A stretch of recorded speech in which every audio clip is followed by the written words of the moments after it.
Welcome back, Flower Mound High School. We are so excited to be back in our building and to get back to some sense of normalcy around our high school. The staff at FMHS has been working hard to get everything ready for you, and we are looking forward to a great fall 2020 semester. There are a few items that we need to go over in order for everyone to know the expectations in place so that we can keep all of our students and staff healthy. School will begin at 8:20 a.m. and the doors will open at 7:45. You can enter the school through the west entrance by the auditorium if you park in or get dropped off in the west parking lot. If you drive and park in the southwest lot beside FM9 and or the stadium, you can enter school through the southwest entrance by walking behind FM9 and entering by the NPR. If you ride a bus, you will be dropped off in the bus loop and you'll enter through the commons doors. As you enter, you will be greeted by staff near the building, reminding you to wear your mask and your ID. New IDs will be distributed to students on the first day, but you should wear your old ID until your new ID is given to you. You will need to have your mask and ID on, and there will be hand sanitizing stations available for you as you enter. As you are entering the building, please move directly to your first period class. There can be no congregating in common areas before school. The only exception to this is for students who are purchasing breakfast in the cafeteria before school. These students can buy their breakfast and sit in a designated area of the cafeteria to eat before moving to their first period class. Remember, only students who are eating will be allowed to stop in the cafeteria. Everyone else must move to their first period class. After the school day begins and first period starts, any student entering the building will need to enter through the front office main entrance if you're being dropped off, or through the southwest doors beside the NPR if you're driving and parking. These will be the only doors open for the remainder of the school day, and a staff member will be posted at the door by the NPR to greet students entering the building after first period and to ensure that masks and IDs are being worn.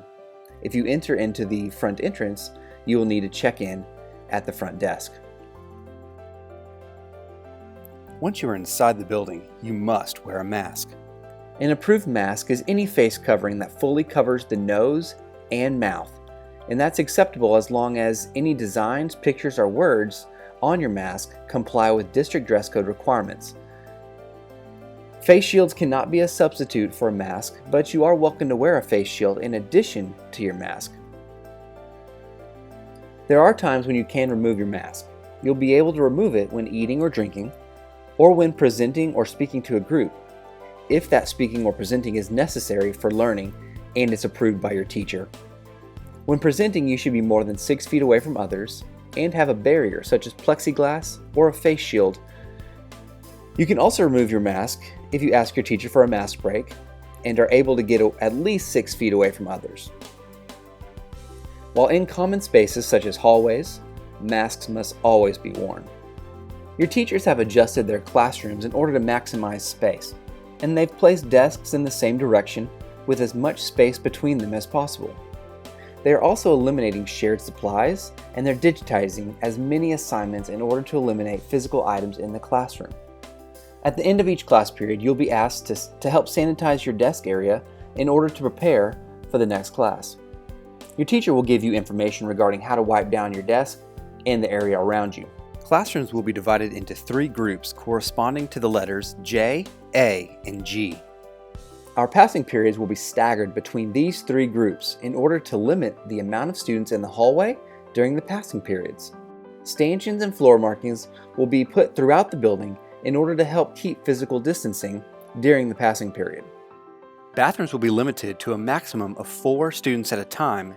Water fountains will also be turned off, so please bring your own refillable water bottles to use at our water bottle filling stations.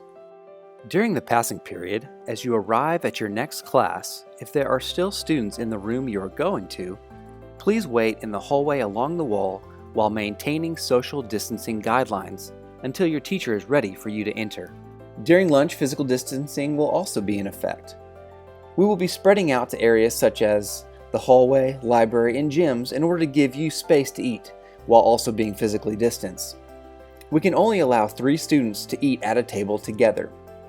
For students needing to purchase a lunch, You can do that, but we will only have grab-and-go sack lunches available. Due to safety and health concerns, lunch deliveries from parents or delivery services will not be allowed and will be turned away by the front office. When it is time for dismissal from school in the afternoon, we will release you by the 3 classroom groups designated as J, A, and G.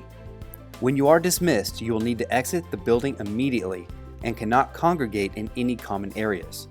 We appreciate you taking the time to listen, and we hope that you have a great fall semester. Go Jags!